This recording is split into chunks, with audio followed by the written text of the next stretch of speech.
Daud Kim is one of the best YouTuber in the world. বিশ্বের সবচাইতে জনপ্রিয় একজন ইউটিউবারের নাম হচ্ছে দাউদ কিম। সে একজন ইউটিউবার হলেও তার বাস্তব জীবনে সে ইসলামের জন্য অনেক বেশি কাজ করেন। আপনি কল্পনাও করতে পারবেন না যে একজন ইউটিউবার সে কিভাবে ইসলামের জন্য এতগুলো কাজ করতে পারে। রিসেন্টলি সে দক্ষিণ কোরিয়াতে মসজিদ নির্মাণ করার জন্য একটি জায়গা ক্রয় করেছেন এবং সে বলছেন, আমি চাই যে পুরো দক্ষিণ কোরিয়াতে ইসলামের একটা রাশ কায়েম করার জন্য, ইসলামের একটা বিপ্লব ঘটানোর জন্য। দেখেন, দাউদ কিমও একজন ইউটিউবার, আর আমাদের বাংলাদেশের তো নাম নাই বললাম, কত ইউটিউবাররা আছে। এবং আমাদের দেশের ইউটিউবারদের কন্ট্রিবিউটটা হচ্ছে নিজস্ব কেন্দ্রিক। ইসলামের জন্য তারা কতটুকু করতেছে। কেউ তো এমনও আছে যে কাপল ব্লগিং কইরা পুরো ফরজ বিষয়টাকে লঙ্ঘন করে মানুষের সামনে নিজে তো পাপ করতেছেই, এবং যখন দেখবেন এই যে কাপল ব্লগিং শুরু হয়েছে আমাদের দেশে, একজন থেকে শুরু হয়েছিল, হয়তো সর্বপ্রথম একজন দুইজন এরকম করছে।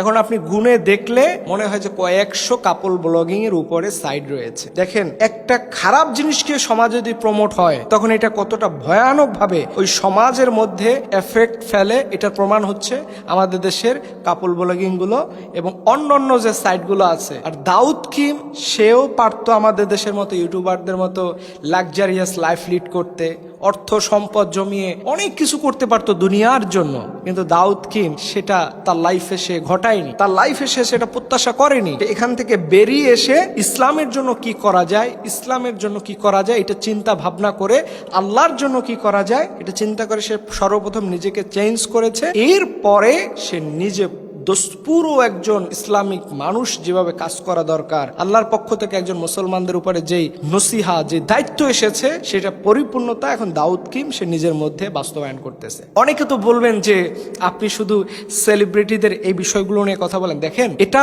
বলার পিছনে একটা সবচেয়ে বড় রিজন হচ্ছে যে আমাদের দেশ সহ গোটা পৃথিবীতে এই ইনফ্লুয়েন্সারদের একটা প্রভাব মানুষের মধ্যে রয়েছে। আমাদের দেশে এই যে কতদিন আগে একটা জামা বের হয়েছে নাকি, টেডি বিয়ার নাকি শার্ট বলে, দেখবেন এটা এখন পুরো টিকটক পাড়া বলেন, এই সেই পাড়া বলেন, সবাই গায়ে দিচ্ছে। এটা কেন? ওইটা হয়তো কেউ প্রমোট করছে বলেই আজকে টেডির মতো একটা পোশাক এখন সবাই এটা গায়ের মধ্যে জড়িয়েছে। এটার কারণ হচ্ছে এই অনলাইনের প্রভাব। অনলাইনের প্রভাবের কারণে আজকে মানুষ এটা নিজেদের মধ্যে খুব স্বাভাবিকভাবে নেয়। এটা যদি এমন হইতো যে আমাদের দেশের কোনো বড় ইউটিউবাররা তারা যদি ইসলামের কোনো একটা বিষয়কে খুব সঠিকভাবে আঁকড়ে ধরে এবং বাস্তবিক জীবনে সে পরিপূর্ণ, আমাদের দেশের ইউটিউবাররা হচ্ছে সিজনাল, রমজান আসছে 2 দিন ইফতারি দিবে বা ইসলামের জন্য কিছু কাজ করে, বাকি সময়টা শয়তান ওরে ধইরা কুলাইতে পারবে না। তো এই জিনিসটাও হচ্ছে একজন মুসলমান করতেছে, আর অথচ দাউদ কিম তার জায়গা থেকে একজন খ্রিস্টান পরিবারের ছেলে, সে মুসলমান হয়েছে, আবার সে ইসলামের জন্য বলতেছে আমি পুরো দক্ষিণ কোরিয়াতে ইসলামের রাজ কায়েম করব।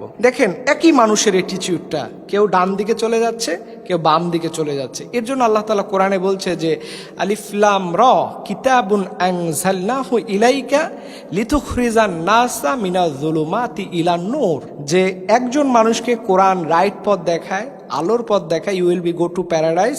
আবার আর একজন মানুষ মিনাজ যুলুমাত, you will be go to hell fire, জাহান্নামের দিকে নিয়ে যাওয়া হচ্ছে। এখন কন্ট্রিবিউটটা কোন জায়গায়? যে একজন মানুষ ইসলামকে পরিপূর্ণ ধরতে পেরেছে, আর একজন মানুষ নামে মাত্র ইসলাম হয়েছে। আর নামে মাত্র ইসলাম যারা ফলো করে তাদের মাধ্যমে সবচেয়ে ইসলাম বেশি ক্ষতিগ্রস্ত হয়। এর জন্য আসুন আমরা এই সেলিব্রিটিদের জৌলুসপূর্ণ জীবনের লাইফ লিড না করে, ওইটার প্রত্যাশা না করে, আসুন যারা ইসলামের জন্য কাজ করে তাদেরকে অনুসরণ করি। আল্লাহ পাক রব্বুল আলামিন আমাদের সবাইকে এইভাবে করে ইসলামের জন্য কাজ করা তৌফিক দান করুন। সকলে আমিন।